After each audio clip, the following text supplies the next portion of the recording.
Nous avons ici une annonce. D'abord, avant la ligne, juste pour vous rappeler ce qui est arrivé dimanche passé à Sœur Bernadette. Elle a perdu sa fille aînée dimanche passé, Madeleine, qui vivait à Londres. C'était la grande sœur de Nadège. Pour ceux qui l'ont connue, en tout cas. Mais ça fait quelques années qu'elle vivait à Londres. Ne l'oubliez pas dans vos prières. N'oubliez pas Sœur Bernadette, toute la famille, Nadège, Didi, dans vos prières. Je crois qu'ils en ont besoin. Et si vous n'avez pas l'occasion d'aller le voir, si vous désirez quand même faire un geste, vous pouvez mettre dans une enveloppe, mais vous écrivez bien, Sœur Bernadette, Frère Tombeau le lui remettra sans problème. Ça fait toujours, on en a toujours besoin dans ce genre de moments.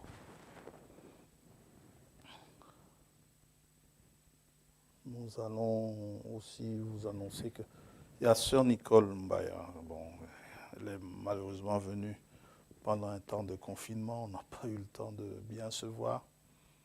Et elle rentre déjà, mais nous avons apprécié sa présence parmi nous. Et nous la saluons au nom de Jésus-Christ.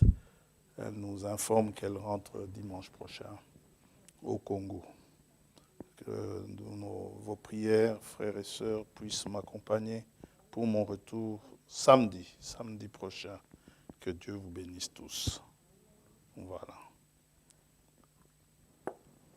Jeudi, nous avons, pour ceux qui veulent remercier le Seigneur pour l'une ou l'autre chose que Dieu a faite dans sa vie, s'il veut venir le remercier en cet endroit, nous pouvons toujours nous associer à lui ou à elle.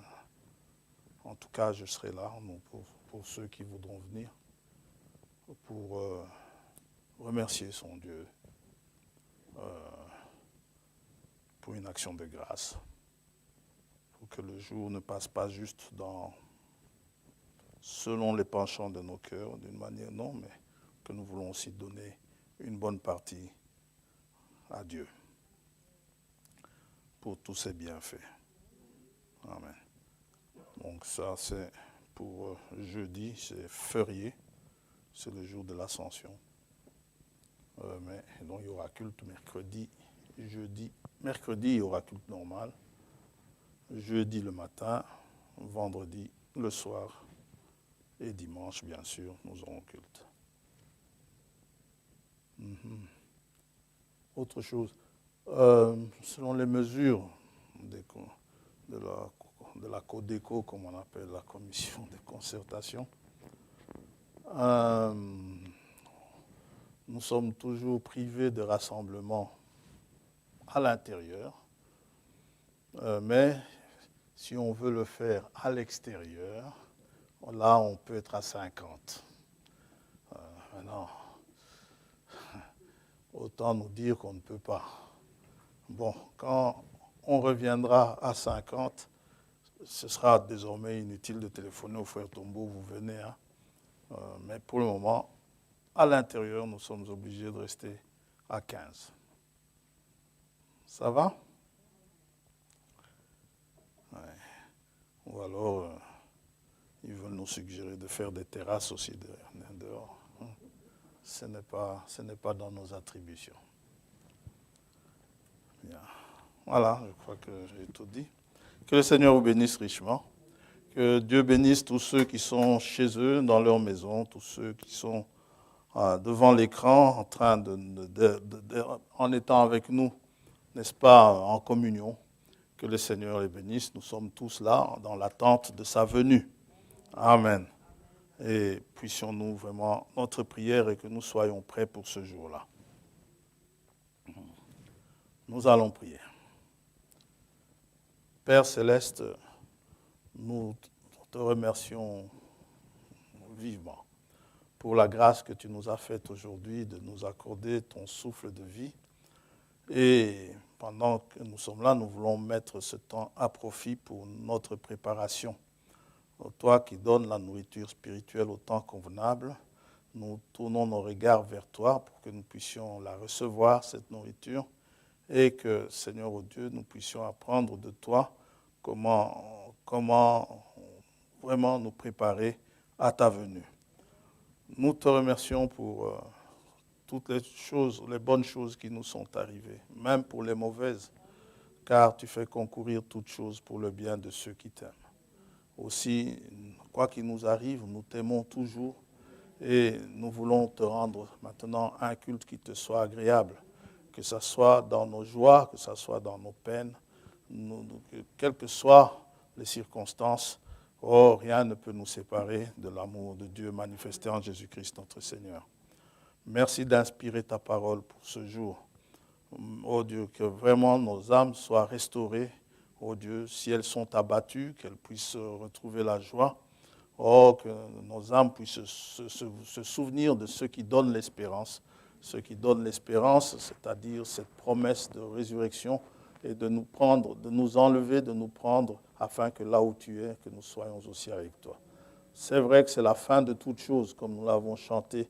Le monde est à sa fin, le monde est au bout. Ils ne savent plus très bien quoi faire, mais nous savons ce qu'il y a à faire. Notre but n'a jamais changé, c'est de nous attendre à la venue du Seigneur Jésus-Christ. Sois béni, sois loué, pardonne-nous nos péchés, Seigneur. Inspire ta parole ce matin et que ta grâce soit sur chacun d'entre nous. Vraiment qu'elle surabonde si nos péchés abondent. Sois béni, sois loué et parle-nous, nous t'écoutons, Seigneur.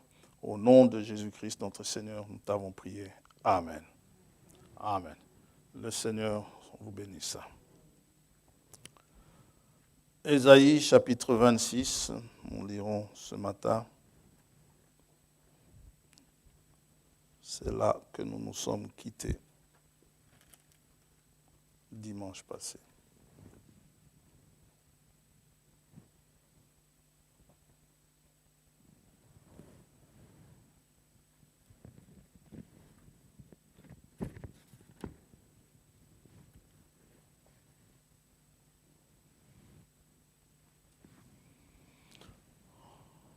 Les deux premiers versets. En ce jour, on chantera ce cantique dans le pays de Juda. Nous avons une ville forte. Il nous donne le salut pour muraille et pour rempart. Ouvrez les portes, laissez entrer la nation juste et fidèle. Amen. Que Dieu bénisse sa parole. Pouvons nous asseoir. Dimanche passé, nous avons parlé de l'ouverture et de la fermeture des portes du ciel. L'ouverture des portes nous invite à entrer, tandis que la fermeture nous en empêche. La fermeture nous empêche d'entrer. Le temps de la repentance est passé. Il y a eu une fermeture de portes au temps de Noé, lors de la prédication, invitant les gens à entrer dans l'arche pour leur sécurité avant que le déluge ne frappe la terre. La porte était restée ouverte pendant le temps de la prédication et ceux qui voulaient y entrer sont entrés. Des animaux y sont entrés. Vous savez, les animaux sentent le danger avant les hommes. Ils ont cet instinct qui fait que lorsqu'il y a un tremblement de terre qui arrive, par exemple, les animaux domestiques s'éloignent des murs, s'éloignent des maisons. Quelque part, ils ont cet instinct qui dit en eux que les œuvres humaines ne sont pas solides. Amen. Que les murs peuvent leur tomber dessus. Et ils vont souvent au milieu des champs, sachant que là, ils sont en sécurité. Et pourtant, de premier abord comme cela, ça ne semble pas être l'endroit le plus sécurisant au milieu des champs lors d'un tremblement de terre. Mais ça, c'est selon la logique humaine. Les hommes disent, pour être en sécurité, au moment d'un tremblement de terre, mettez-vous en dessous de votre table. C'est bien. Vous allez vous mettre en dessous de la table. Si le plafond tombe, vous êtes protégé. C'est vrai. Le problème maintenant, une fois que le tremblement de terre est terminé, il faut sortir de dessous de la table. Ça, c'est un autre problème. Vous voyez? C'est pour cela qu'après certains tremblements de terre, on recherche des rescapés, n'est-ce pas, en dessous, dans les décombres. Ce sont des gens qui ont trouvé des endroits qui ont pu les protéger des chutes de pierres, mais c'est les mêmes pierres qui ont chuté leur ont barré la sortie. Vous voyez? Mais souvent, 9 fois sur 10, sauf certains animaux domestiques, mais c'est rare que dans les décombres, on découvre des animaux. Ils ont eu le temps de sortir. Même les chiens n'ont pas pu avertir leur maître, ils sont vite sortis. Amen. Vous voyez, c'est qui leur a donné cette intelligence, c'est Dieu. Pour nous, il y a une colère de Dieu qui est à venir. Et Dieu nous apprend à fuir. Ici, au temps de Noé, il a envoyé Noé. Noé a prêché. Les animaux sont entrés dans l'arche. Ils ont appris, ces animaux, que l'endroit le plus en sécurité, c'était dans l'arche, et ils sont venus. Genèse chapitre 7, verset 13. Ce même jour, entrèrent dans l'arche, le jour où la pluie tomba sur la terre 40 jours et 40 nuits. Ce même jour, entrèrent dans l'arche Noé, Sem, Cam, Japheth, fils de Noé. Tous les trois. La femme de Noé et les 3 femmes de ses fils avec eux. Eux et tous les animaux selon leur espèce. Tout le bétail selon son espèce. Tous les reptiles qui rampent sur la terre selon leur espèce. Tous les oiseaux selon leur espèce. Tous les petits oiseaux, tout ce qui a des ailes. Par la prédication, les oiseaux ont compris que même leurs ailes ne peuvent pas les sauver du déluge. Ils entrèrent dans l'arche auprès de Noé, 2 à 2, de toute chair ayant souffle de vie. Il en entra, mâle et femelle, de toute chair, comme Dieu l'avait ordonné à Noé. Puis l'Éternel ferma la porte sur lui. Et quand vous voyez, les animaux qui sont entrés, ils sont entrés 2 à 2.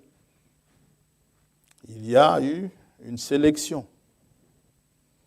Il y a eu une élection. Ce n'est pas tous les oiseaux, non, mais selon chaque espèce, 2 à 2. Amen. Et nous comprenons aussi que pour ce qui est de la fermeture de la porte, c'est-à-dire qu'après, lorsque les gens vont venir pour pouvoir entrer, eh bien, Noé ne pouvait plus rien. Il n'y pouvait rien.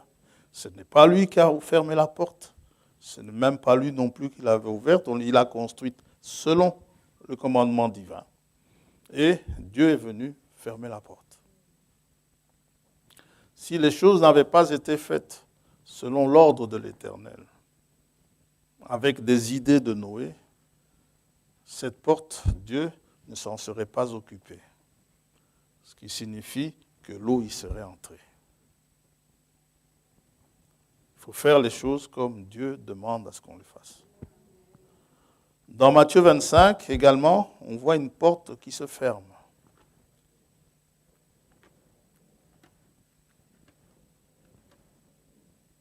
Nous retrouvons 10 vierges, n'est-ce pas?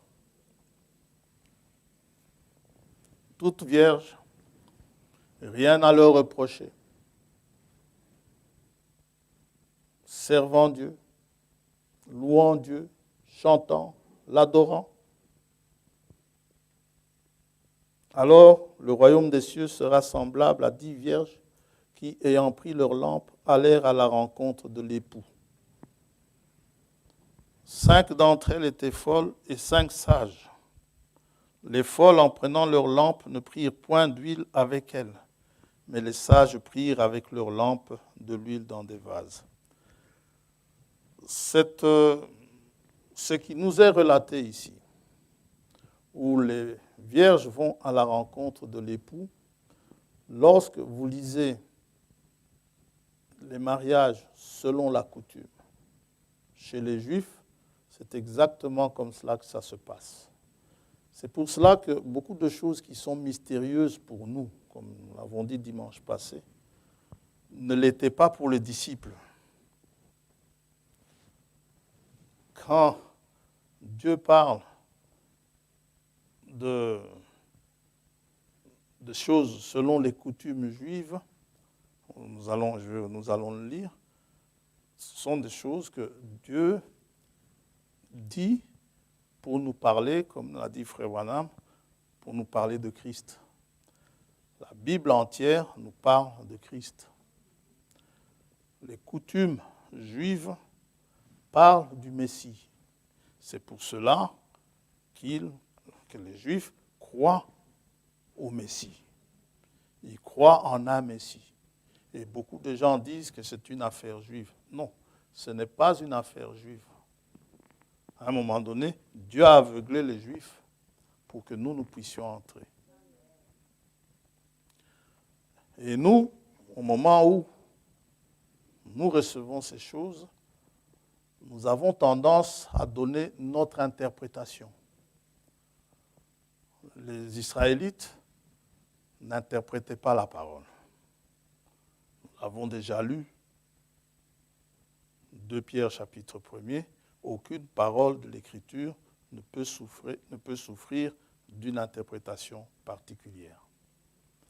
Nous avons déjà lu dans 1 Corinthiens 4, 6 que Paul dit « Nous ne changeons pas la parole de Dieu telle qu'elle est écrite. » Je ne vous parle pas de la traduction. Je vous parle telle qu'elle est écrite à l'original. C'est comme cela qu'elle doit être écrite. Elle ne doit pas être changée. Et on ne doit pas l'interpréter. Dans la traduction, il y a des erreurs. Mais dans le texte original, il n'y a pas d'erreur.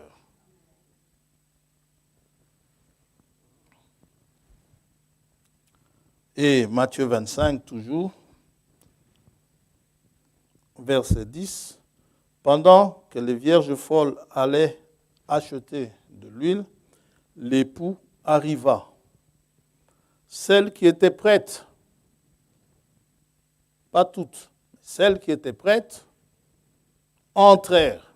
Si elles sont entrées, c'est que la porte était ouverte. Entrèrent avec lui dans la salle des noces et la porte fut fermée. Et plus tard, les autres vierges vinrent et dirent, elles ont compris que c'est le Seigneur qui a fermé la porte.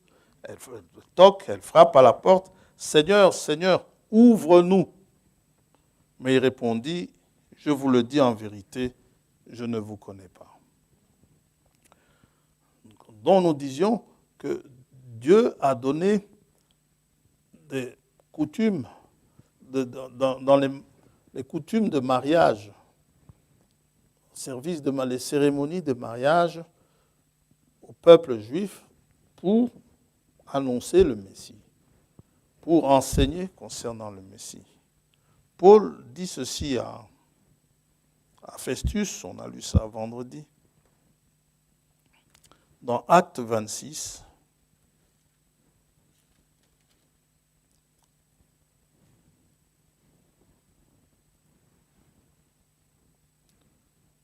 Agrippa dit à Paul, il t'est permis de parler pour ta défense.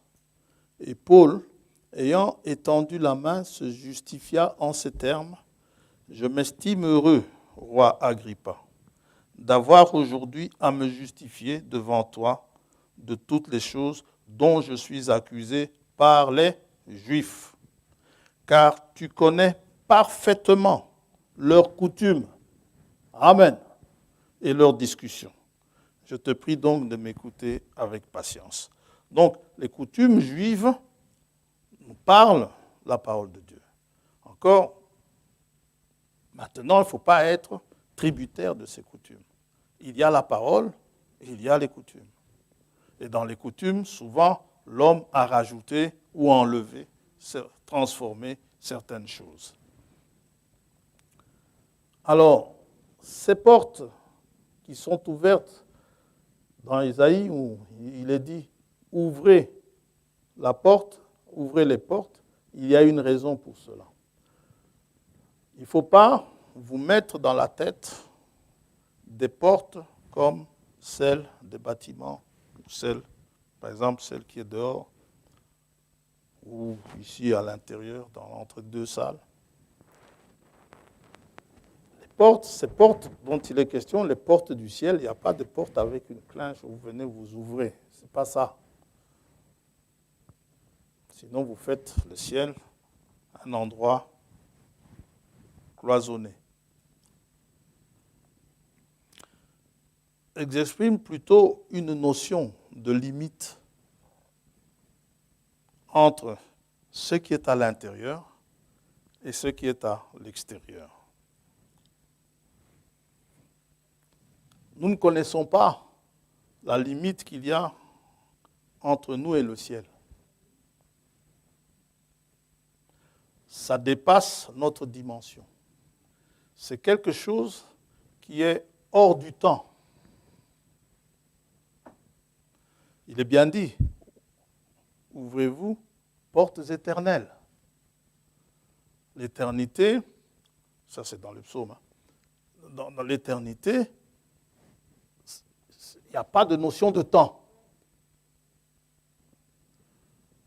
Dans 1 Samuel 28, on ne va pas le lire, Saül est allé voir cette sorcière d'Endor qui invoquait les morts. Et puis, à un moment donné, Samuel, qui était déjà mort, est venu. Il dit que tu troubles mon repos. La sorcière voit quelqu'un venir, Saül lui demande, il est comment?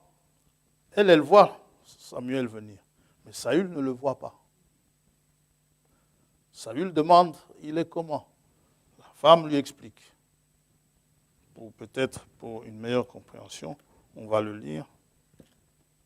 Peut-être certains qui suivent à l'écran ne connaissent pas ce passage.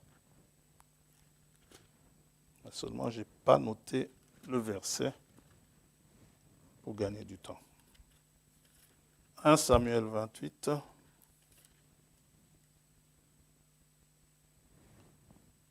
C'est à partir du verset 7. Et Saül dit à ses serviteurs, cherchez-moi une femme qui évoque les morts, et j'irai la consulter. Ses serviteurs lui dirent, voici, à Endor, il y a une femme qui évoque les morts. Alors Saül se déguisa et prit d'autres vêtements, et il partit avec 2 hommes. Ils arrivèrent de nuit chez la femme. Saül lui dit, prédis-moi l'avenir en évoquant un mort, et fais-moi monter celui que je te dirai. Vous savez, parfois, lorsqu'on va à des enterrements, on distribue des cartes. Et sur la carte, on écrit un petit mot. Il y a un petit mot qui revient, peut-être pas très souvent, mais quand même, quelquefois, c'est dire « je suis juste dans la pièce à côté ». C'est vrai que la personne peut être loin et près à la fois.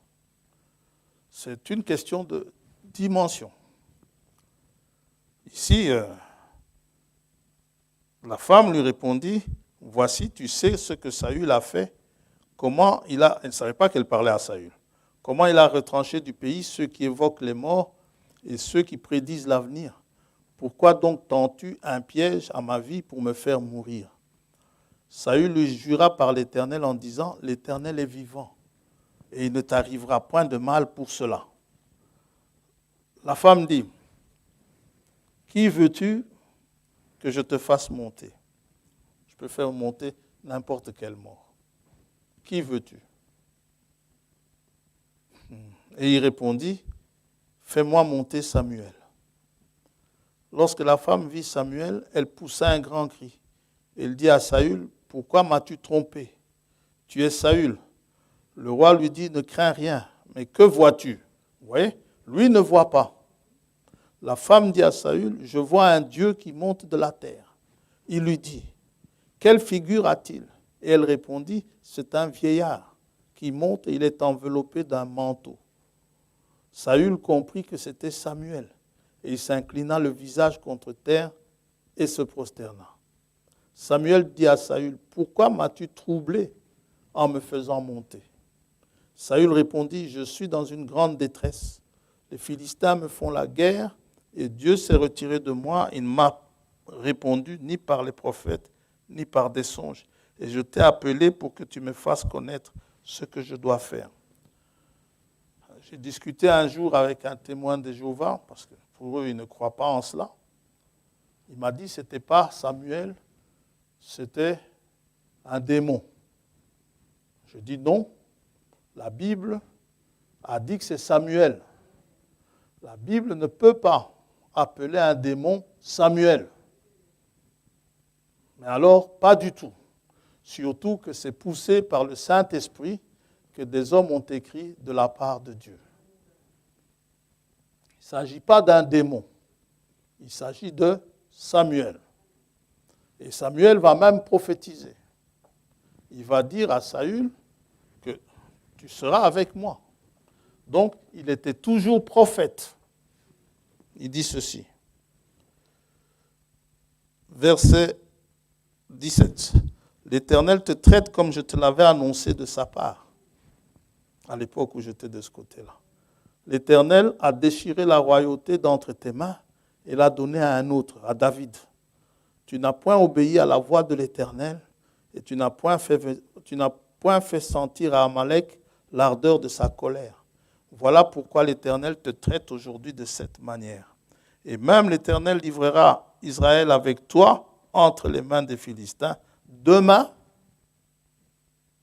là, Samuel est revenu dans l'espace-temps, n'est-ce pas? Il dit, demain, toi et tes fils, vous serez avec moi, et l'Éternel livrera le camp d'Israël entre les mains des Philistins. Et le lendemain, Saül et ses fils vont mourir. Ça vous est déjà arrivé certainement de lire ou d'écouter certaines prières du frère Branham, où il remercie Dieu d'être encore de ce côté-ci du temps.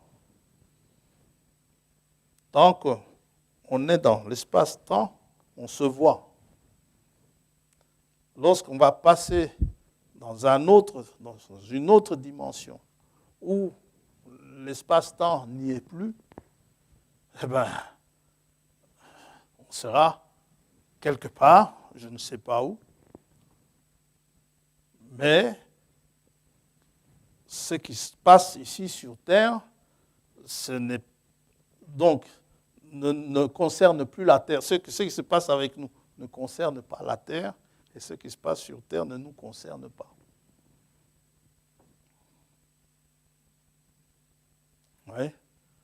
C'est ce qui arrive parfois quand Dieu permet qu'il y ait l'une ou l'autre apparition. Ça peut arriver.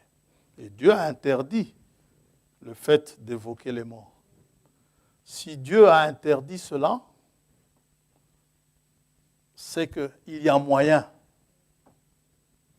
S'il n'y avait pas moyen, Dieu ne vous l'aurait pas interdit. Ça va? Nous ne volons pas comme les animaux. Vous ne verrez jamais un endroit dans la Bible où c'est écrit interdiction de voler lorsque vous vous retrouvez à tel endroit. C'est parce que nous ne pouvons pas le faire.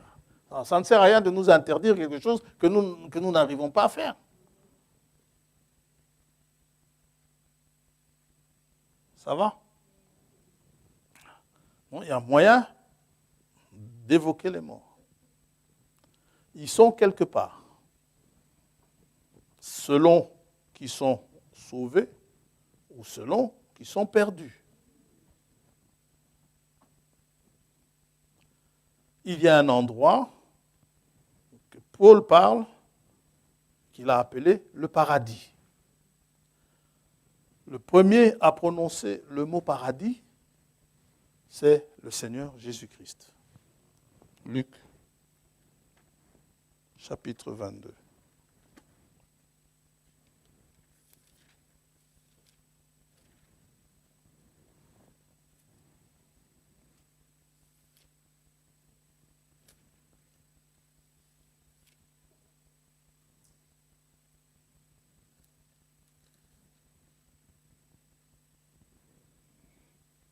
Chapitre 23, pardon.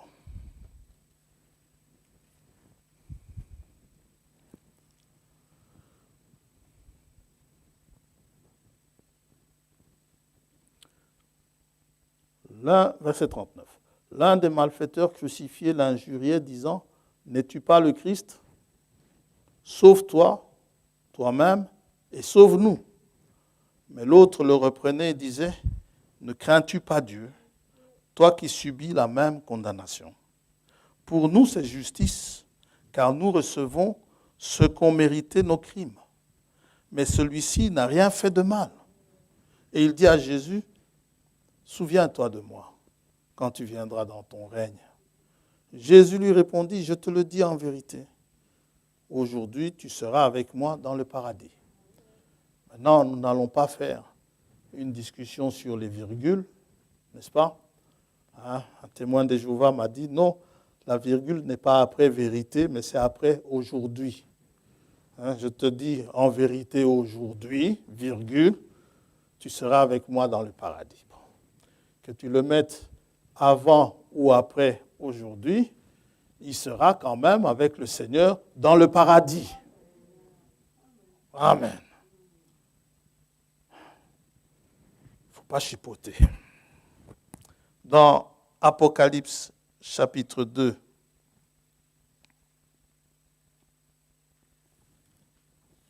verset 7,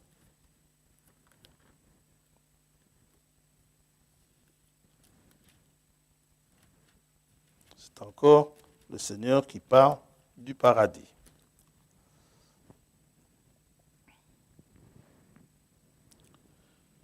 Que celui qui a des oreilles entende ce que l'Esprit dit aux églises.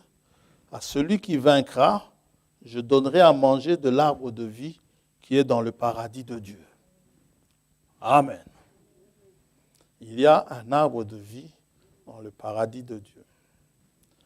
Vous savez que moi, on m'a déjà relaté cela. Ce n'est pas que j'ai été présent, mais il m'a été raconté.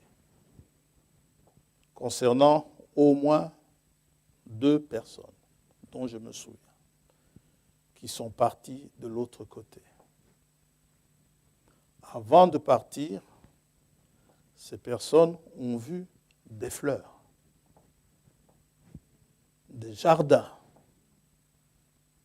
de très belles fleurs, des tulipes de grandes dimensions. Et au moment où elles s'en allaient, ces personnes, parce qu'elles sont revenues un peu, elles en ont parlé. Il y a un monde quelque part qui dépasse notre dimension. Et Paul dit qu'il y a été, lui. 2 Corinthiens, chapitre 12.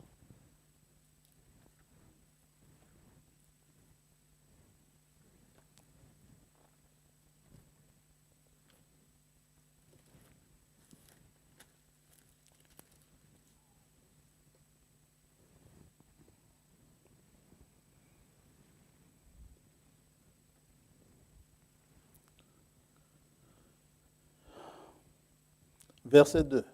Je connais un homme en Christ qui fut, il y a 14 ans, ravi jusqu'au 3e ciel. Quand on disait dimanche passé que le ciel que nous voyons ici a aussi des cieux, parce que les cieux, la Bible nous en parle au pluriel. Il n'y a pas qu'un seul ciel.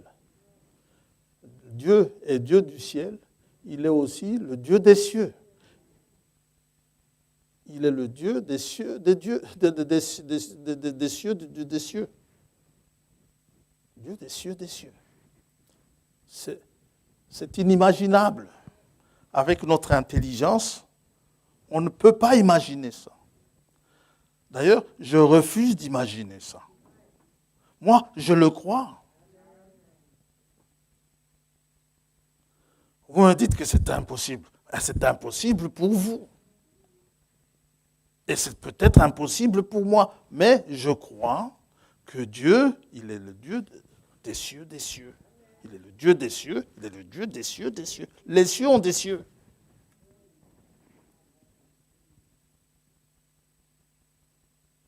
Vous pouvez fabriquer une fusée qui voyage, je ne sais pas, à combien de kilomètres à l'heure, même plus vite que la vitesse de la lumière. Malgré ça, vous n'atteindrez jamais la limite. C'est infini. Dieu est infini. Yes. Oh. Hein? Et ça, j'exhorte, s'il y en a qui écoutent par YouTube, ou ceux qui sont ici, ou qui sont dans leur maison, je vous en supplie, arrêtez de vous casser la tête pour essayer de comprendre ça. Il vous serait dur de réjamber contre les aiguillons. Yes. Amen. Arrêtez de vous casser la tête. Vous n'y arriverez pas. Amen.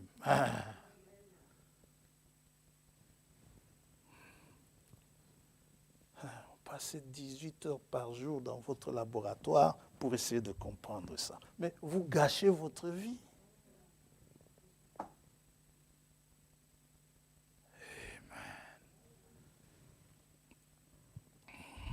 C'est comme l'histoire de cet homme, c'est Frère Branham qui raconte ça, qui a découvert des eaux et avec leur technique pour dater, pour savoir quel âge ces eaux ont, eh bien, il a découvert que les eaux avaient je ne sais plus combien de milliards d'années. Waouh! Alors, bien sûr, il faut d'abord s'imaginer ce que c'est que des milliards d'années.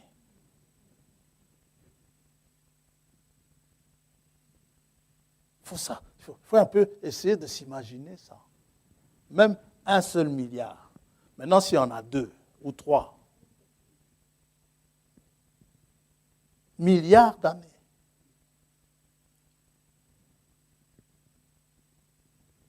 « 10 ans, 100 ans, 1000 ans, 2000, 10 000 ans, 15 000, 100 000 ans. Vous faites 100, 100, 200, 300, 200 000. Vous arrivez à 500 000 ans. Vous êtes toujours loin. Hein? Puis finalement, vous arrivez à 1 million. Et vous recommencez 1000 fois pour arriver à 1 million, à un autre million.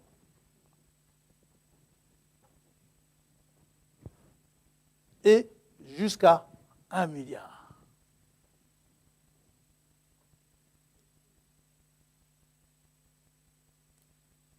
Et puis après, vous recommencez. Hein? Donc, vous faites 1000 fois 1 million, vous avez votre milliard, et puis après, maintenant, si c'était 2 milliards ou 3 milliards, vous recommencez. On me dit qu'il avait trop peu de foi pour croire en ce genre de choses. Franchement, moi également. Des milliards d'années. Et on nous oblige à restituer ça à l'examen. Alors, je dis aux étudiants, pour ne pas l'ignorance, hein, vous dites ça au prof, il sera content. Après, quand vous sortez du bureau du prof, vous oubliez ça.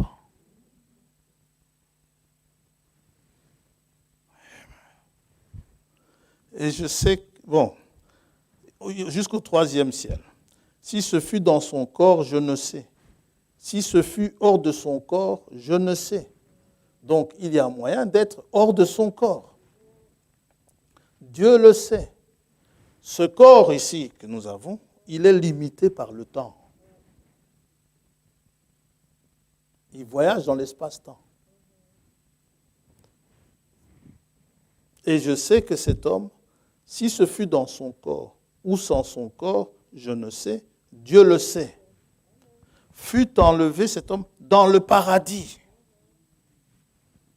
Pour y arriver, il devait être enlevé dans le paradis et qu'il entendit des paroles merveilleuses qu'il n'est pas permis à un homme d'exprimer. Nous avons dit ici, dimanche passé, combien Élisée a dû prier pour que son serviteur puisse voir le monde qui les entourait.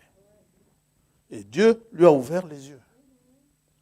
Nous ne savons pas qui est parmi nous ici ce matin. Jésus a dit, si 2 ou 3 sont assemblés en son nom, il est au milieu d'eux. Vous le croyez? Moi, je le crois aussi, parce que je sais que le Seigneur est parmi nous. Oui, mais si nous nous assemblons ici, et puis il y a d'autres frères qui s'assemblent ailleurs aussi, hein, et il est aussi parmi eux. Frère, ne me casse pas la tête. Dieu est Dieu. Il n'y a pas de souci à ça. Dieu est Dieu. Il y en a un qui m'a demandé un jour, mais quand on dit tout œil le verra, moi oui, je crois que tout œil le verra. Il dit, mais ce n'est pas possible. Il y en a qui seront pendant le jour, ils vont voir, d'autres dans le monde, je dis, écoute, moi je n'en sais rien. Mais Dieu dit que tout œil le verra. Même si tu fermes les yeux, tu le verras quand même. Yes. Amen. Gloire à Dieu. Vous savez, la parole ne s'explique pas. On la croit. Si on dit que je suis un aliéné, moi j'accepte, je suis un aliéné. Aliéné de la parole. Amen. Gloire à Dieu. Pas de problème. Fut enlevé dans le paradis et qu'il entendit des paroles merveilleuses qu'il n'est pas permis à un homme d'exprimer. Donc, n'essaye pas d'imaginer non plus ce langage ni ces paroles. Ce n'est pas permis à un homme d'exprimer. Amen. Des paroles merveilleuses. Bien. Alors, ouvrez les portes. Pourquoi ouvrir les portes? La réponse, elle est toujours dans Isaïe 26, pour laisser entrer la nation juste et fidèle. Maintenant, cela se passe quand? Toujours Isaïe 26, verset 1er, en ce jour. Et en ce jour, c'est le jour du Seigneur. Alors, laisser entrer la nation juste et fidèle, c'est l'enlèvement. C'est le monte ici de Apocalypse 4, verset 1er. C'est l'enlèvement. Monte ici. Après cela, Apocalypse 4, verset 1er, je regardais et voici une porte était ouverte dans le ciel. Amen. Une porte était ouverte dans le ciel. Et comme la porte est ouverte, on lui dit, la première voix que j'avais entendue comme le son d'une trompette et qui me parlait dit, monte ici, la porte est ouverte. Dites amen à ça. Et je te ferai voir ce qui doit arriver dans la suite. Aussitôt, je fus saisi par l'Esprit. Il y a un monde spirituel. La Bible dit, l'ange de l'Éternel campe autour de ceux qui le craignent. Et Hébreu nous dit que les anges sont des esprits à notre service, de ceux qui doivent hériter le salut. Si l'ange de l'Éternel campe, ça veut dire, quand vous dormez, il est là. Il ne quitte pas sa place. Il est là. Parce que vous craignez l'Éternel. Vous allez au boulot, il est là.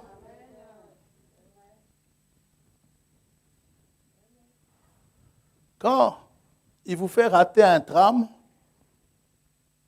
c'est à dessein. Parce que dans ce tram, il y a peut-être un danger pour vous que vous ne voyez pas. Oui, mais bon, les trams arrivent bien à destination. Mais vous ne savez pas ce qu'il y avait dedans. Il pouvait y avoir un virus.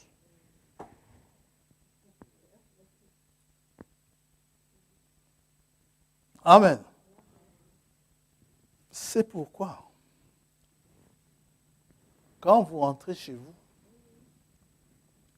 et que vous dormez en bonne santé, remerciez le Seigneur.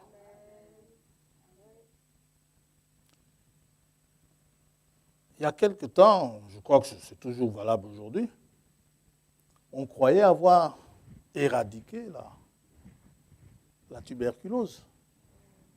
Finalement, on a constaté qu'il y a des gens qui venaient des pays de l'Est qui nous amenaient encore cette saleté ici. Ils n'amènent pas exprès, hein, mais ça veut dire que ça existe toujours. Quand vous êtes conduit par Dieu, par l'Esprit de Dieu, quand vous êtes conduit et quand les anges de Dieu veillent sur vous, sachez ceci, ils vous protègent dans toutes circonstances. Même contre des choses que vous ne voyez pas. Et si on doit passer par la vallée de l'ombre de la mort, comme dit David, eh bien, nous y passons. Mais David, qui avait la foi, dit, je ne crains aucun mal. Quoi qu'il m'arrive. Même si 1000 tombent à ma gauche, 10 000 à ma droite, je ne crains aucun mal. Amen. Donc, ce monde ici, c'est l'enlèvement et la porte est ouverte. Dès que l'enlèvement a lieu, nous avons vu cela dans Matthieu 25, la porte est fermée.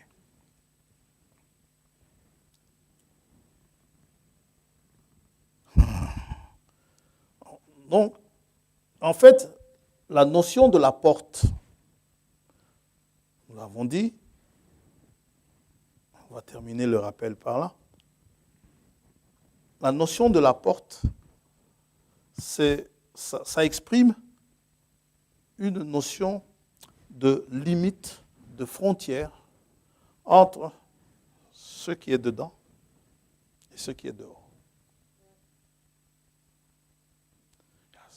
Ceux qui sont dedans, qui sont entrés, et ceux qui sont dehors. C'est ainsi qu'il nous est dit, donc, quand ce monsieur qui n'avait pas les habits de noces il s'était attablé donc dans la salle de noces,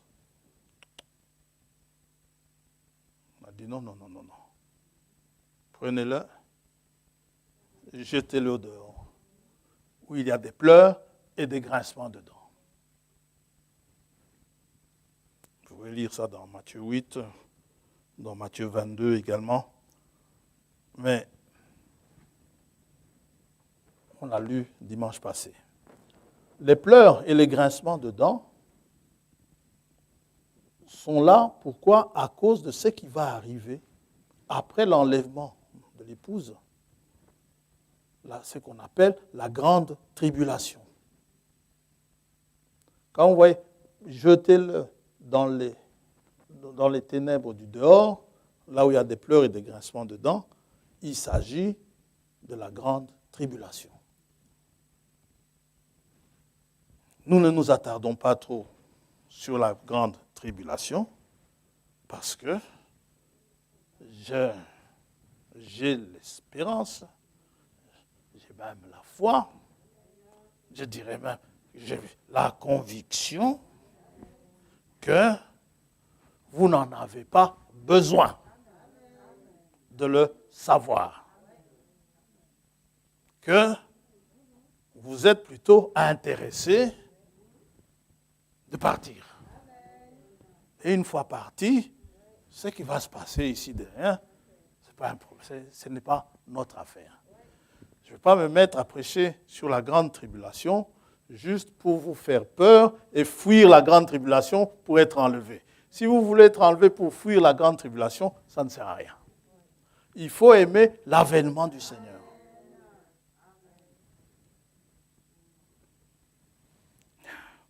Mais bon, si un jour Dieu veut qu'on parle de la grande tribulation, on en parlera. Alors, maintenant, Frère François, pourquoi tu nous parles de ces choses, tu nous enseignes cela? Vous savez, il est important de bien faire la chronologie des événements.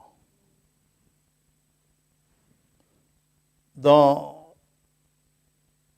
Matthieu 16,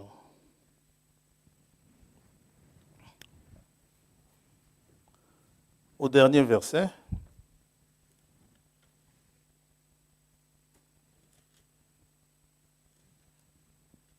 verset 28,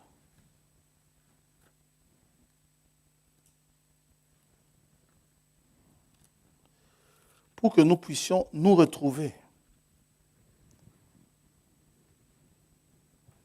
dans les événements qui se passent sur la terre.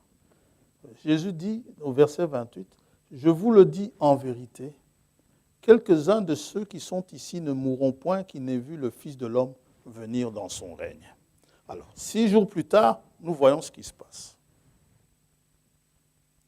Alors, finalement, les disciples sont un peu troublés. Mais ils disent, mais avant que le Fils de l'homme vienne dans son règne, l'Écriture dit qu'Élie doit venir premièrement. Alors, il n'est pas normal que le Fils de l'homme soit venu dans son règne et qu'Élie ne soit pas venu. C'est pour cela qu'ils disent, ils demandent au Seigneur, au verset 10, chapitre 17, les disciples lui posèrent cette question, pourquoi donc les scribes disent-ils qu'Élie doit venir premièrement? Il répondit, il est vrai qu'Élie doit venir et rétablir toutes choses. Ouais. Et Élie doit venir justement au jour du Seigneur. Avant le jour du Seigneur, pardon. Malachie, chapitre 4.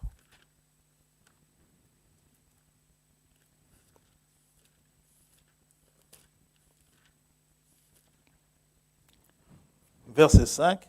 Voici, je vous enverrai Élie le prophète avant que le jour de l'Éternel arrive, ce jour grand et redoutable.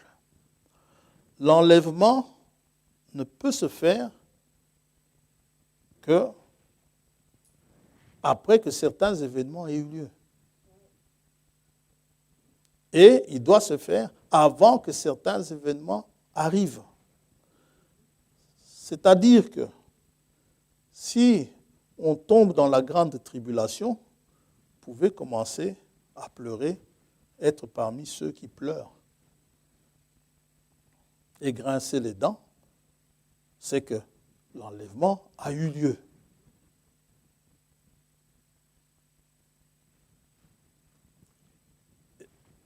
Maintenant, si tel événement qui devait se passer avant que l'enlèvement ait lieu, si tel enlèvement n'est toujours pas accompli, c'est que l'enlèvement n'a pas encore eu lieu.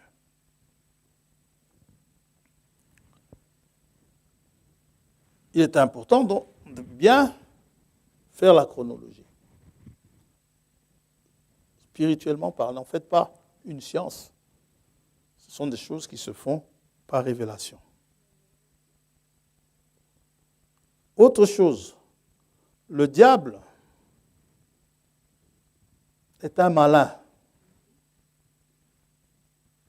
Jésus l'appelle le malin.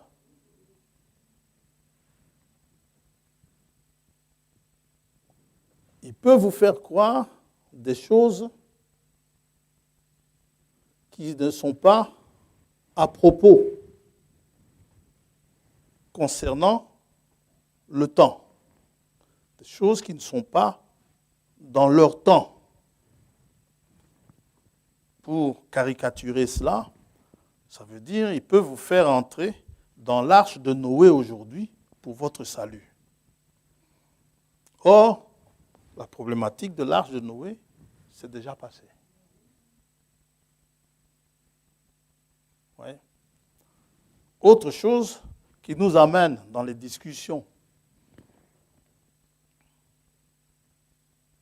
des tonnerres, c'est nous amener à un temps qui n'est pas encore arrivé. Parce que les tonnerres ne grondent qu'au moment où cet ange puissant crie en posant son pied sur la terre, un pied sur la terre et l'autre sur la mer, et brandissant le livre ouvert. Cet ange puissant dans Apocalypse 10 qui est couronné de l'arc-en-ciel. Les tonnerres ne parlent pas avant, les tonnerres d'Apocalypse. Il y a d'autres tonnerres, mais ceux d'Apocalypse ne parlent pas avant.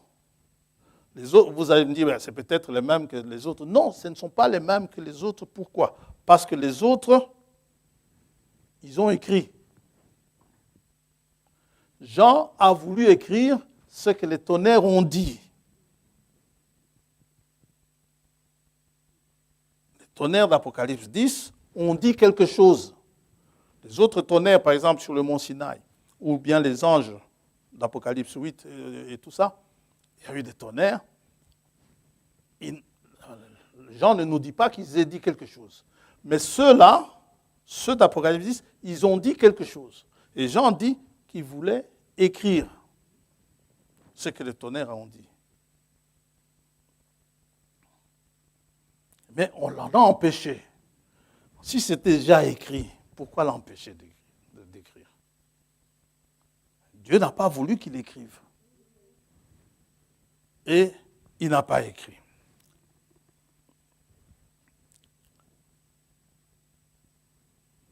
Et les Thessaloniciens ont eu ce problème. Où Satan, par ses ruses, a voulu les déplacer dans le temps en les plongeant directement dans le jour du Seigneur. 2 Thessaloniciens, chapitre 2.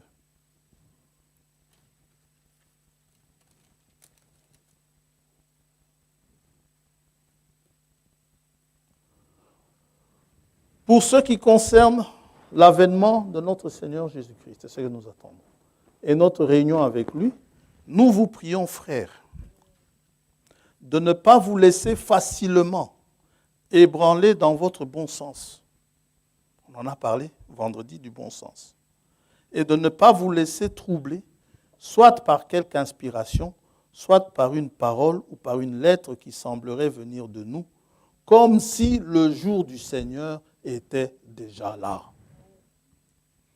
Donc les frères passaient des moments difficiles, des situations compliquées, par des souffrances, des tribulations. Et Satan est venu leur dire, non, en fait, nous sommes déjà dans le jour du Seigneur. Autrement dit, il leur disait ceci, que vous avez loupé l'enlèvement. Alors, Paul dit aux Thessaloniciens, non, non, que personne ne vous séduise d'aucune manière, car il faut que l'apostasie soit arrivée auparavant. Il faut avant cela qu'il y ait l'apostasie et qu'on ait vu paraître l'homme impie, le fils de la perdition. L'adversaire qui s'élève au-dessus de tout ce qu'on appelle Dieu. Tant que celui-là n'est pas encore apparu, c'est que le jour du Seigneur n'est pas encore là. Amen. Donc, cette pandémie qui est là aujourd'hui, ça fait souffrir beaucoup de gens. Le monde est à la fin de sa course. Il y a plein de souffrances dans le monde aujourd'hui. Jésus nous a prévenus que nous aurons beaucoup de tribulations dans le monde. Quand ces choses arriveront, Satan risque de venir nous dire que, en fait, c'est normal, c'est le jour, nous sommes en plein jour du Seigneur. Non. Nous ne sommes pas encore en plein jour du Seigneur. Dans 2 Corinthiens 11,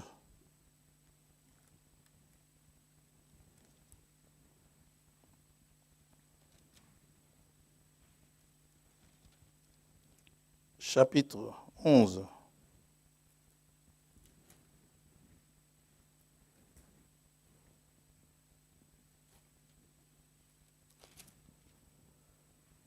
verset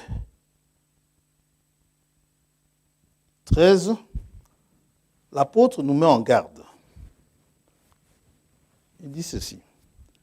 Ces hommes-là, verset 13, ces hommes-là sont de faux apôtres, lisez au-dessus, vous saurez de quels hommes il parle, de faux apôtres, des ouvriers trompeurs, déguisés en apôtres de Christ. Et cela n'est pas étonnant, puisque Satan lui-même se déguise en ange de lumière. Alors, Satan qui se déguise en ange de lumière, je crois que vous connaissez l'histoire du messager de Pergame, Martin de Tours, que le frère raconte. Satan peut venir ici, et vous en faites pas, beaucoup de doctrines sont sorties avec ça. Ou quelqu'un a eu une vision quelque part, et il devient chef spirituel d'une certaine église. Ah, mais j'ai vu telle chose, c'est passé. Okay. Martin de Tours, qu'est-ce qui lui est arrivé? Il dit que Satan lui était apparu. Il faut que la vision concorde avec la parole. Elle peut être très belle, la vision. Au point de séduire les élus, cela était possible. Mais un élu est équipé pour savoir que c'est une fausse vision, que c'est Satan. Martin raconte ceci, Martin de Tours. Il dit que Satan lui était apparu avec une grande couronne d'or. Et sur la couronne, il y avait 3 ou 4 rangées d'étoiles, belles et brillantes.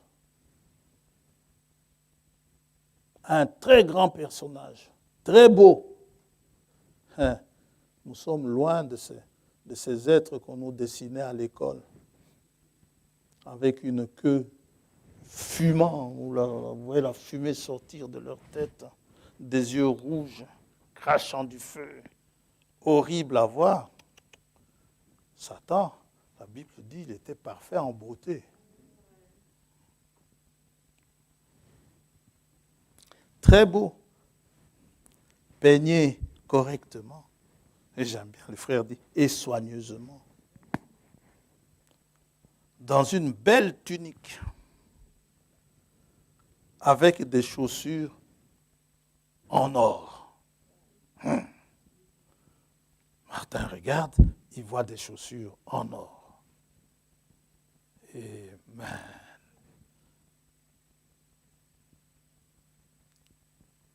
Venant en lui, en disant, Martin, il connaissait Martin. Martin, est-ce que tu me connais? Je dis, maintenant, vous voyez les visions, ceux qui n'ont pas de vision risquent de ne pas comprendre ces choses. Mais un élu, il est prédestiné.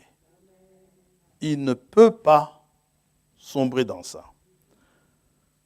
Donc il est venu chez Martin, il dit, Martin, est-ce que tu me connais? Je suis Christ. Tu ne me reconnais pas? Et Martin a commencé à hésiter. Ça lui semblait étrange. Devant toute cette brillance. Il dit, tu ne me vois pas, Martin? Je suis Christ.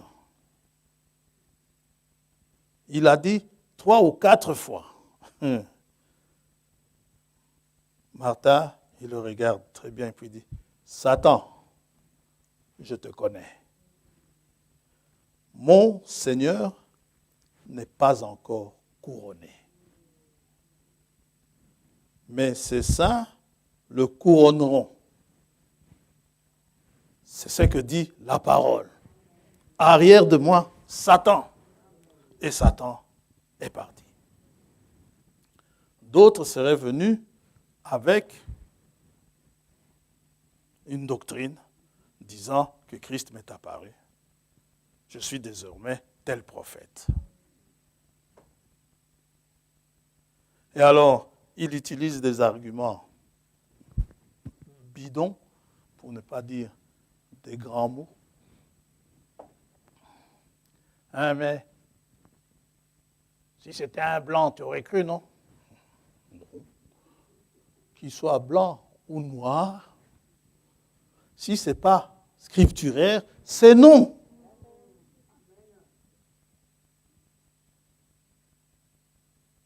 On me montre un livre avec une espèce d'animal comme un dragon.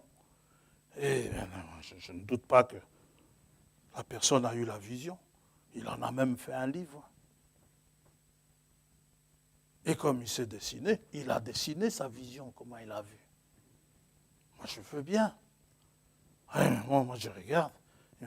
Il veut me tendre le livre. Je dis non, merci.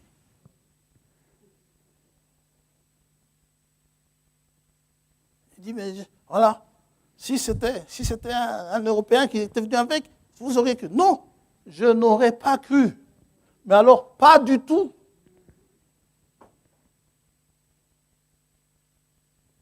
Et ça, tu peux même me le dire en planant. Je te vois décoller du sol et tu me dis que ça, c'est Christ. C'est non. Ça, s'il se promène là, aujourd'hui, je lui dis en face, je ne le croirai pas.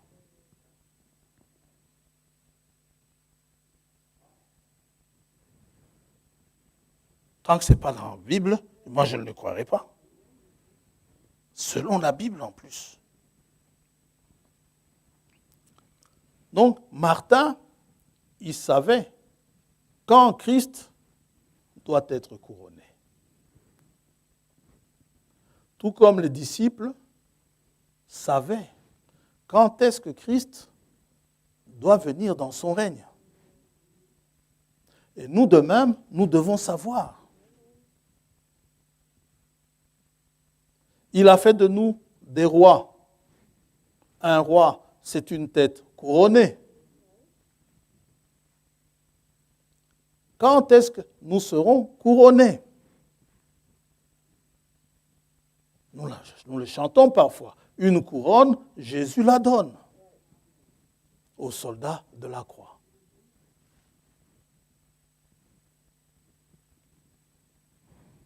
Et aujourd'hui, nous allons parler, dans le peu de temps qui nous reste, la semaine prochaine, nous parlerons des circonstances qui entourent cela. Si Dieu le permet, si ça ne change pas. Mais nous parlerons du couronnement du roi des rois. Pour que ça ne soit pas trop long, on va mettre le couronnement du roi et des rois. Le roi avec grande majuscule, avec majuscule, des rois avec minuscule. Pour que nous puissions comprendre quand est-ce que ça se passe, il faut que nous regardions dans les types. Les types ne trompent pas. Quand est-ce que Christ sera couronné? Nous parlons du jour du Seigneur. Ça doit se passer, ça se passera, je peux déjà y aller avant, ça se passera au jour du Seigneur. Le couronnement. Pas avant. Si le monsieur là vous apparaît aujourd'hui avec une couronne sur la tête, qu'importe ce qui dégage, chassez-le.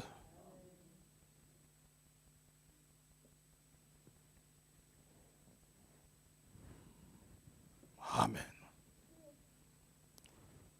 Dans 2 Rois, chapitre 11,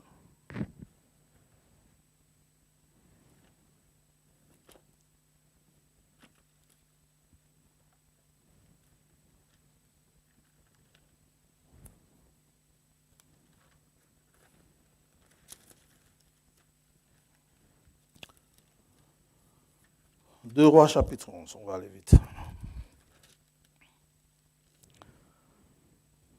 Verset 1er. Athalie, mère d'Akazia, voyant que son fils était mort, se leva et fit périr toute la race royale. Athalie était la fille d'Akab et de Jézabel. Dans 2 Rois 8, 18, nous voyons également qu'Athalie était la belle-mère, ou plutôt la belle-fille, de Josaphat, qui était roi de Juda. Akab était roi d'Israël, du royaume du Nord. Josaphat était roi de Juda, avec Jérusalem comme capitale, de la lignée de David. Dans 2 Rois 8, disons ceci.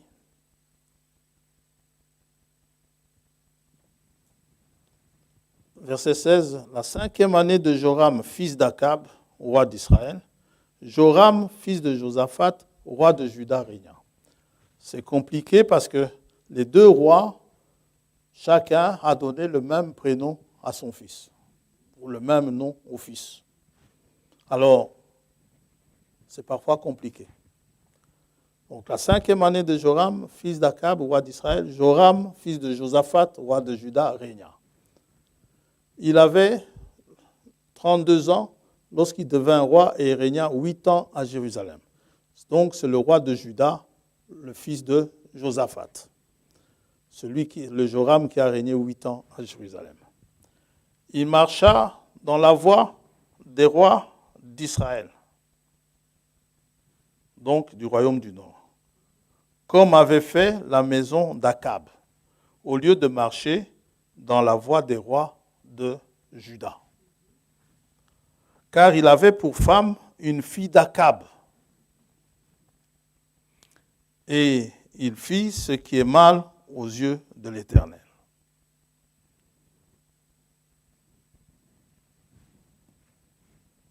Amen.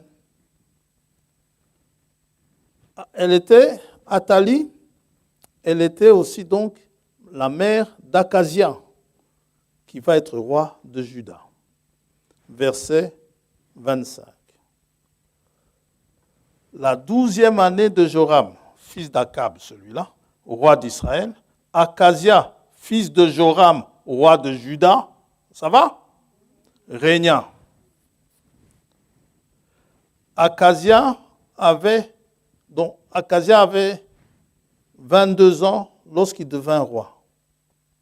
Donc, Joram, fils de Josaphat, a épousé Athalie. N'est-ce pas? Et ils ont eu un fils, Akazia, fils de Joram, roi de Juda. Akazia avait 22 ans lorsqu'il devint roi et il régna 1 an à Jérusalem. Sa mère s'appelait Athalie, fille d'Omri, roi d'Israël. Omri était le papa d'Akab, un roi 16, n'est-ce pas? Après, donc, la mort de Joram, c'est Akazia qui va régner. Et Akazia va être tué. Mais avant cela, d'abord, il a mal marché. Dieu va, pour que sa promesse reste, pour que sa promesse persiste, la promesse qu'il avait faite à David, qu'il ne manquera pas de successeur sur son trône, il fallait que la lignée puisse continuer. Dieu va prendre un autre fils de Josaphat, toujours dans 2 Rois 8, verset 19. Nous voyons, mais l'Éternel ne voulut point détruire Juda à cause de David son serviteur, selon la promesse qu'il lui avait faite de lui donner toujours une lampe parmi ses fils. Alors, pour assurer la lignée royale, Dieu va prendre un autre fils de Josaphat. Josaphat était un roi qui avait bien servi l'Éternel. Et les promesses de David, elles sont assurées. David pouvait dormir tranquille auprès de ses pères. Dieu allait tenir sa promesse. Vous pouvez lire, l'apôtre le dit dans Actes chapitre 13, versets 32 à 34. Et c'est Jéhou, là, cet autre fils de Josaphat, c'est lui qui va exécuter Akazia, fils d'Athalie. Vous pouvez lire cela dans 2 Rois 9. C'est ainsi que Athalie, quand elle voit que son fils est mort, qu'est-ce qu'elle va faire? Elle va tuer toute la lignée royale. Pour qu'elle continue alors. Et peut-être qu'elle voulait, n'est-ce pas, perpétuer la lignée. C'est ainsi que nous revenons dans 2 Rois, chapitre 11. Je relis. Athalie, mère d'Akazia, voyant que son fils, Akazia, était mort, se leva et fit périr toute la race royale. Mais Josheba, fille du roi Joram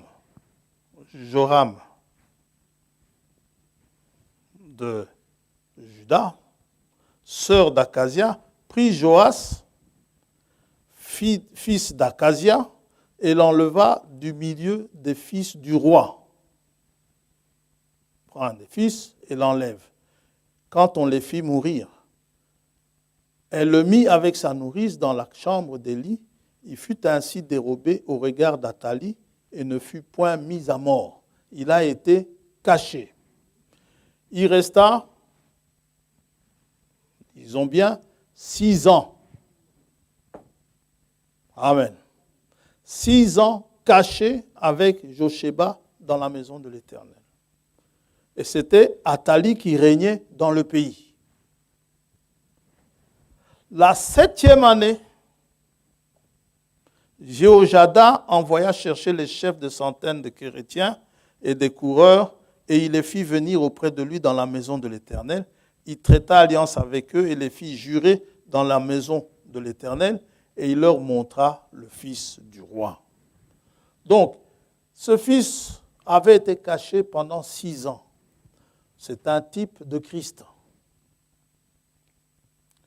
Pendant 6000 ans, le Seigneur n'est pas venu régner. Mais au 7e millénaire, la 7e année, le processus est en place pour établir le Fils qui a été caché pendant 6 années.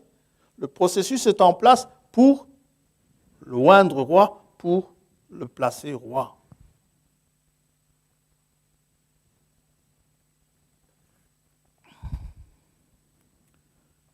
Donc, dans cette histoire, En tant que fils de David, Joas est un type de Christ. Il va être caché pendant 6000 ans. La 7e année, donc le 7e millénaire, au verset 12, on va lui mettre son diadème. À l'époque, les couronnes étaient réduites en fait en signe de roi, de royaume, de monarchie. C'était des diadèmes. Verset 12, vous pouvez lire toute l'histoire, on n'a plus le temps. Le sacrificateur fit avancer le fils du roi et il mit sur lui le diadème et le témoignage. Ils établirent roi et loignirent et frappant des mains, ils dirent « Vive le roi ». Il a été couronné au 7e millénaire.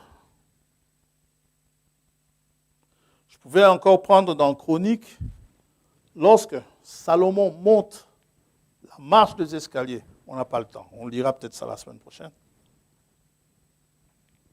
Lorsque Salomon monte la marche des escaliers jusqu'à son trône, la volée d'escalier était composée de 7 marches. Son trône était au 7e niveau. C'est encore pour montrer que tout cela se passe au 7e millénaire.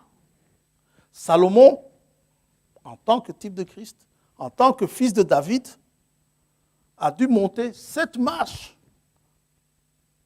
pour arriver à son trône. Et c'est au 7e millénaire que Christ sera couronné. Pas dans le 6e, ni dans le 5e.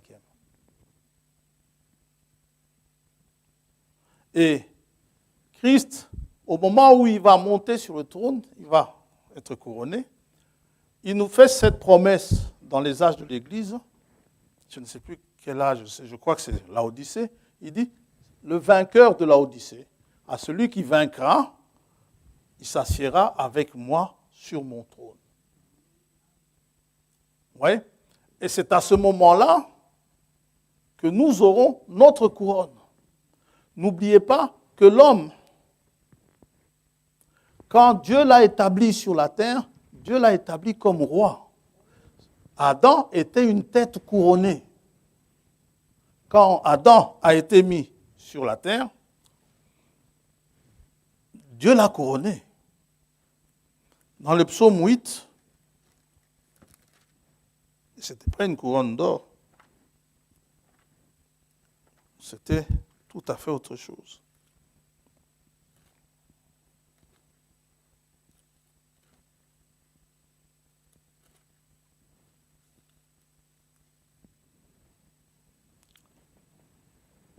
Verset 4.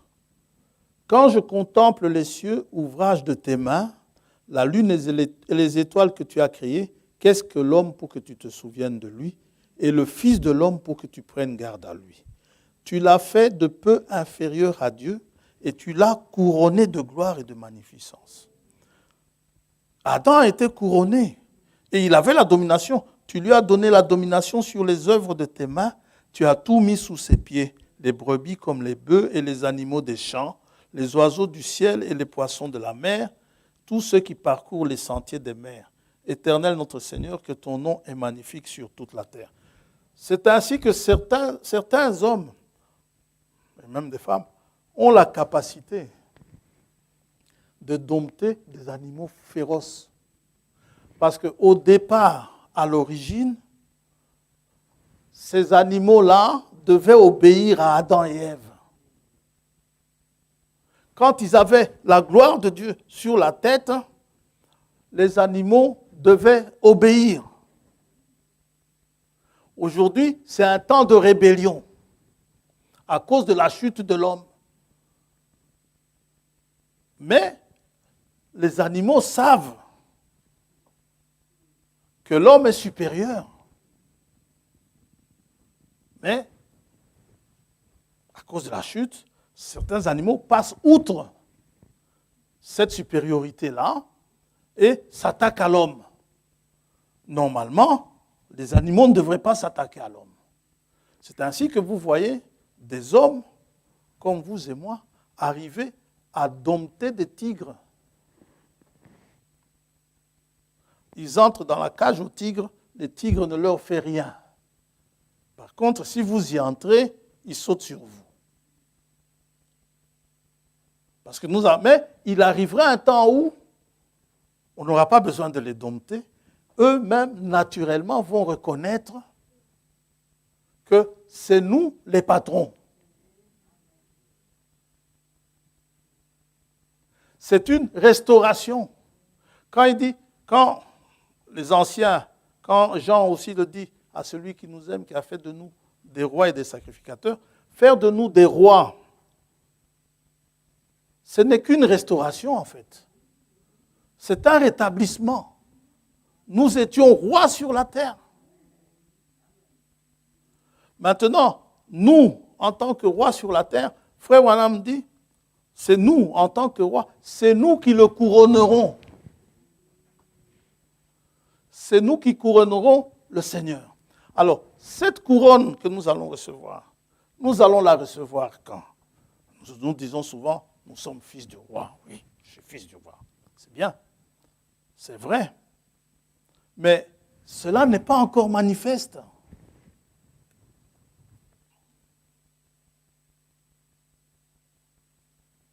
Nous sommes réellement fils du roi, mais nous attendons notre rétablissement à notre place.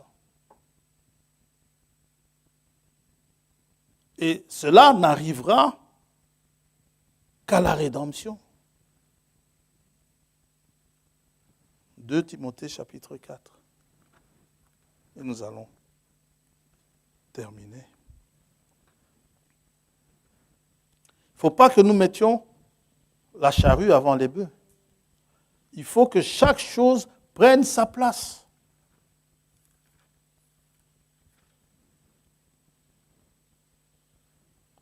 Et quand vous arrivez à tout mettre à sa place, les problèmes de doctrine ne se posent plus sur certaines choses.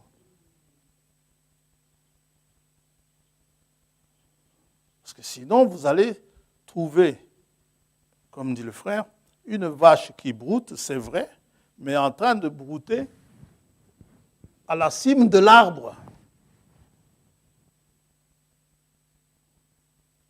Vous avez dit, oui, mais la vache broute. Non, oui, elle broute. Mais elle broute l'herbe des champs. On risque de placer les choses ailleurs qu'à leur place. Dans 2 Timothée chapitre 4,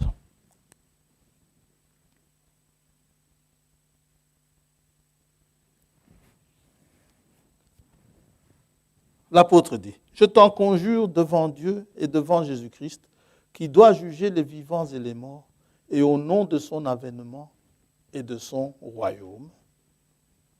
Prêche la parole, insiste en toute occasion, que l'occasion soit favorable ou non. Reprend, censure, exhorte avec toute douceur et en instruisant. » Ça ne sert à rien de crier sur les frères. Car il viendra un temps où les hommes ne supporteront pas la saine doctrine. Il faut crier sur le péché. Mais ayant la démangeaison d'entendre des choses agréables, ils se donneront une foule de docteurs selon leurs propres désirs, détourneront l'oreille de la vérité et se tourneront vers les fables. Mais toi, sois sobre en toutes choses, supporte les souffrances, fais l'œuvre d'un évangéliste, remplis bien ton ministère. Car pour moi, je sers déjà de libation. Libation, c'est le sacrifice qu'on déverse en liquide. Et le moment de mon départ approche. J'ai combattu le bon combat. J'ai achevé la course. J'ai gardé la foi. Écoutez ceci. Désormais, la couronne de justice m'est réservée. Le Seigneur, le juste juge, me la donnera dans ce jour-là, le jour du Seigneur. Et non seulement à moi, mais encore à tous ceux qui auront aimé son avènement. Il n'est pas dit à tous ceux qui auront prêché la parole, non, mais à tous ceux qui auront aimé son avènement. La couronne de justice vous est réservée. Et justement, l'épouse, lorsqu'elle est vue auprès du Seigneur, auprès du roi des rois, il est roi des rois, il est notre roi. Nous qui sommes rois, il est notre roi. Et bien sûr, il sera aussi roi des nations. Pas seulement les rois croyants, mais les rois des nations. Et les rois des nations, Ésaïe nous dit, pendant le millénium, ils iront à Jérusalem pour savoir ce qu'il convient de faire. C'est lui qui va conduire le monde. Et il n'y aura plus ces bêtises que l'on voit aujourd'hui.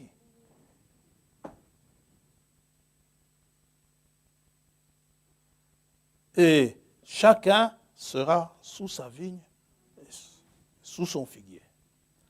Cette histoire de course effrénée après l'argent. Un jour, je lisais que cet homme riche-là, qui vient de se faire remarquer en divorçant, vous connaissez, je lisais que si on empilait les billets de $100 qui forment sa fortune, eh bien, la pile aurait des kilomètres de longueur. Alors, la question est celle-ci, mais qu'est-ce qu'il va en faire? Écoutez, je veux bien ne pas manquer d'argent, ça, je crois, c'est le vœu de nous tous. Mais avoir des milliards par jour, ça vous sert à quoi? Et le comble, hein, c'est que plus ils en ont, plus ils en cherchent.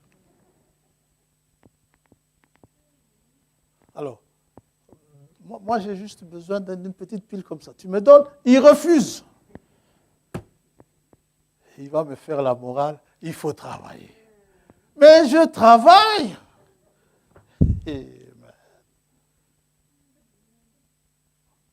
Ça, quand Jésus sera là, ça ne servira à rien. Vous savez, les billets de banque, là, voire même les pièces, la monnaie, ce sont des inventions d'hommes. Adam et Ève n'avaient pas de billets de banque.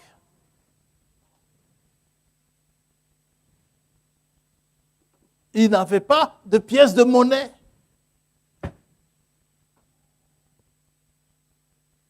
Amen. Qu'est-ce qu'ils font avec tout ça?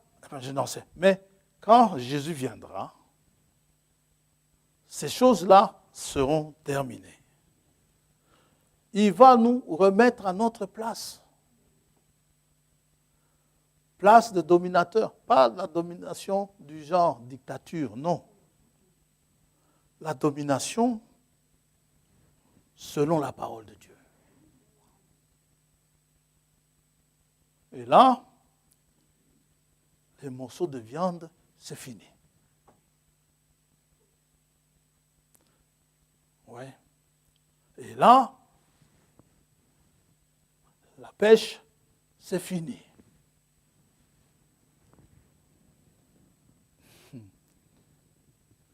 Et là, la chasse, c'est terminé. Le loup et l'agneau paîtront ensemble. Ce sera la paix. En attendant, soyons véganes. Mais non. Ce n'est pas ça le problème. Comme je sais que parfois, on entendait une à la radio où elle disait, oui, mais non, il faut franchement végétaliser le tout. Moi, je dis, je veux bien végétaliser le tout. Mais allez un peu dire au tigre de végétaliser sa nourriture. Toi qui parles à la radio, Tu ne veux plus qu'on tue. Tu n'as pas de chat chez toi. Oh, mais si j'aime les animaux, j'ai un chat. Ah, et qu'est-ce que tu donnes à ton chat? Des épinards.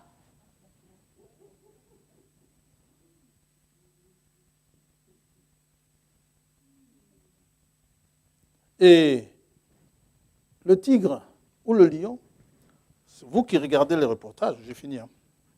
Quand vous regardez les reportages, quand ils s'en prennent à une proie, c'est sans étourdissement. Hein. Alors, crier au lion, non, il faut manger des légumes. Mais non, il va mourir. Attendez, ne soyez pas pressés. On sera vegan. Croyez en Dieu. Vous savez, qui ça? Abel est venu avec le premier-né de son troupeau. Abel, pourquoi est-ce que tu élevais les agneaux? Je les élève pour leur laine et pour manger. Et pourquoi tu prends le meilleur le premier-né de ton troupeau pour l'offrir? Il dit, c'est ce que Dieu m'a révélé. Et c'est ce que je mange, c'est ce qui me réchauffe, et ainsi de suite, tout ça. Ah, c'est très bien. Quand un vient avec sa doctrine, il dit, moi je suis vegan. Il vient avec ses carottes, et avec ses concombres, ses brocolis, toutes ces bonnes choses. Je ne dis pas que c'est mauvais.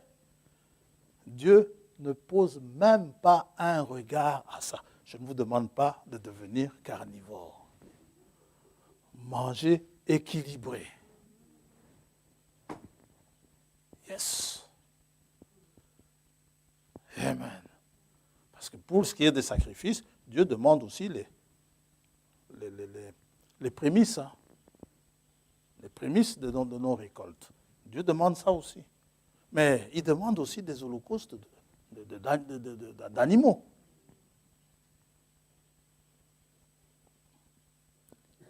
Ne soyez pas pressés. Nous allons selon le calendrier divin.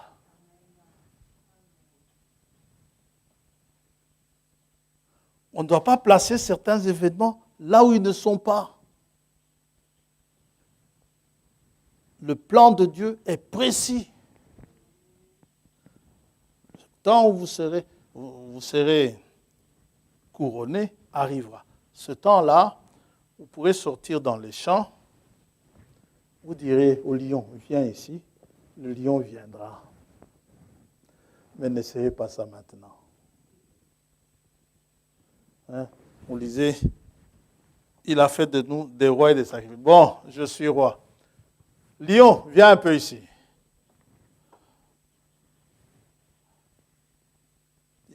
Je le dis, il y en a un qui l'a fait. Hein. Je ne sais pas si vous avez vu ça sur Internet. Il a dit, comme Daniel est sorti vivant. C'était un pasteur en plus. Est sorti vivant de la cage au lion. Lui, quand il va entrer dans la cage au lion, le lion ne va rien lui faire. Je vais rechercher l'article, si je le vois, je vais l'imprimer. Mais vous pouvez le chercher, demandez à Google, il vous le montrera. C'est un Africain, évidemment. Et il a appelé ses disciples, ses ouailles, il a appelé ses fidèles pour une démonstration.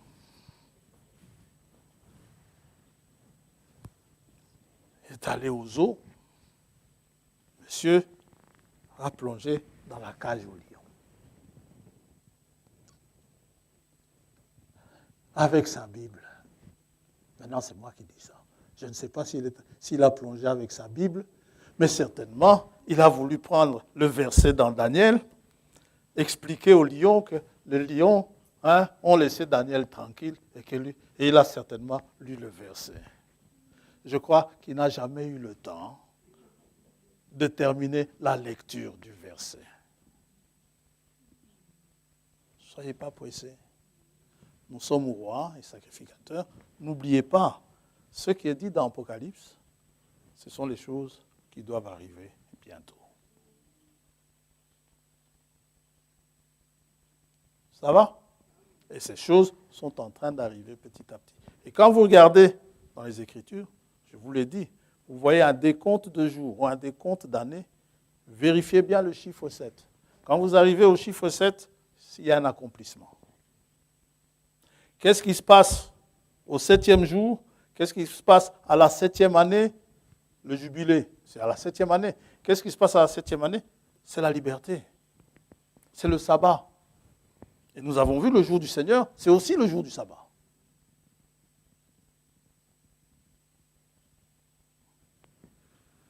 Oui. Donc, qu'est-ce qui se passe-t-il dans ce jour-là?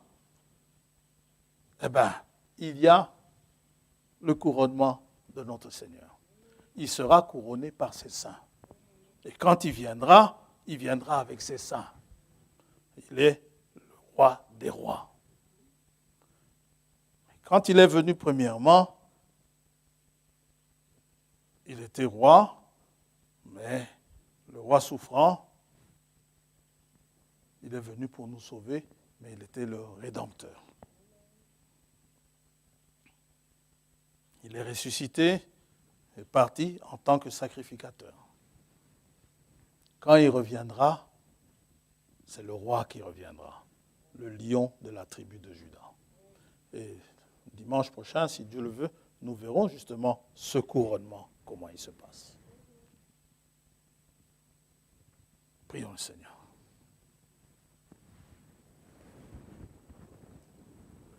Père céleste, Dieu Tout-Puissant, ta parole est la vérité. Ce que tu as dit qui se passera, c'est ce qui arrivera. Et nous t'en remercions. Te demandons tout simplement, comme tu l'as fait avec tes disciples autrefois, le jour de la résurrection. Tu leur as ouvert l'esprit afin qu'ils comprennent les Écritures. Puisses-tu nous ouvrir aussi le nôtre pour que nous puissions comprendre ces choses et que nous soyons trouvés prêts. Paul ayant achevé sa course, il avait ce constat qu'il avait gardé la foi. Il en est sorti vainqueur de ce dur combat, le combat de la foi. Et il savait qu'une couronne lui était réservée. La couronne de justice. Était saints, lorsqu'ils ont été vus dans la Nouvelle Jérusalem, ils étaient vêtus de la justice des saints. Tout en eux était justice. Une justice que tu leur as imputée à cause de leur foi. Sois béni, Père. Sois loué.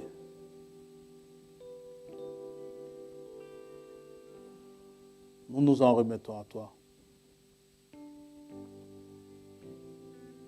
Prends-nous sur le côté comme tu faisais à tes disciples autrefois. Où tu leur expliquais là ta parole. Ce sont des choses difficiles parfois à comprendre. Ceux qui sont mal affermis tordent le sens. Nous ne voulons pas tordre le sens. Lorsque nous ne comprenons pas, nous nous agenouillons, nous te disons de tout notre cœur, Seigneur, nous n'avons pas compris. Et tu es celui qui vient nous expliquer. Te rendons grâce pour cela. Maintenant, en ce jour, en attendant ce jour-là, comme dit l'apôtre, le jour de la rédemption,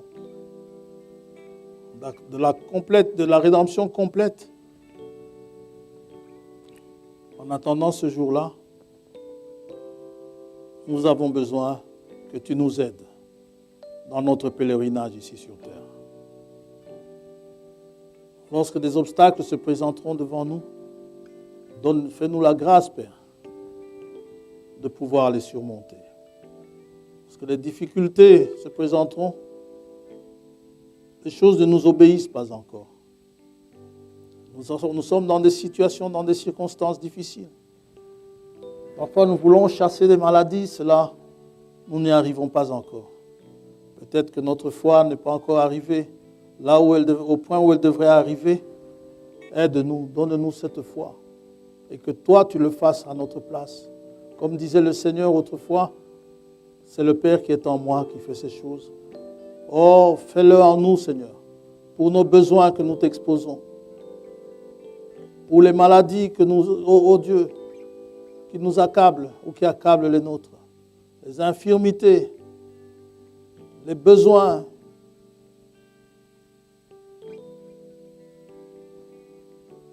Fais-nous grâce à cause de ta bonté.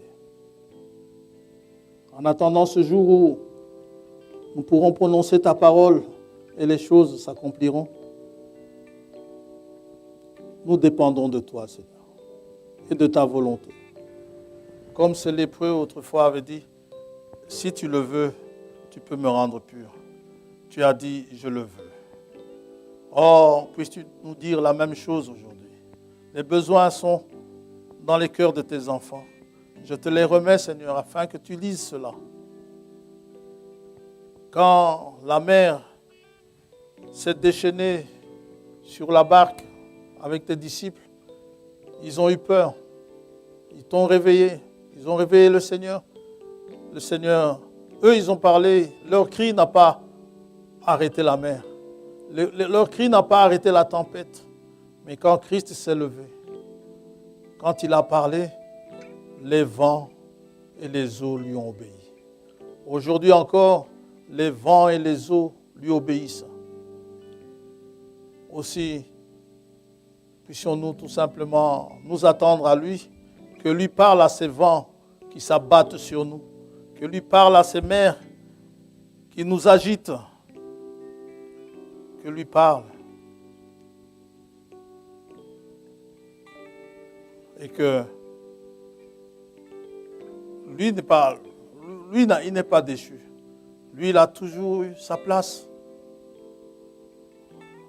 Le Fils de Dieu, Dieu parmi nous. Il parlait au vent, il parlait à la tempête. Il parlait aux morts. Et les morts ressuscitaient. Il chassait les maladies. Il chassait les démons. Les démons lui étaient soumis. Toutes les dominations lui sont soumises. Que lui nous vienne en aide ce matin. Qu'il exauce nos prières. Et comme dit David, et nous offrirons des actions de grâce. Pour te remercier. Te rendrons la gloire qui te revienne.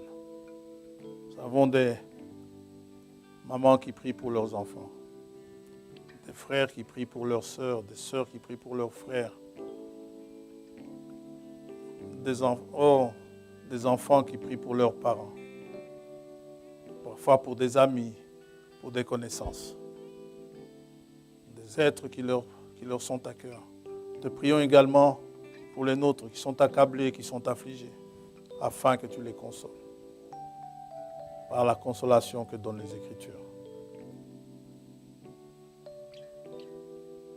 Aide-nous à marcher comme de vrais fils de roi, de vraies filles de roi, en tenant notre rang.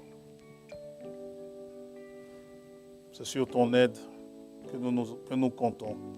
Au précieux nom de Jésus-Christ notre Seigneur, nous t'avons prié ainsi. Amen.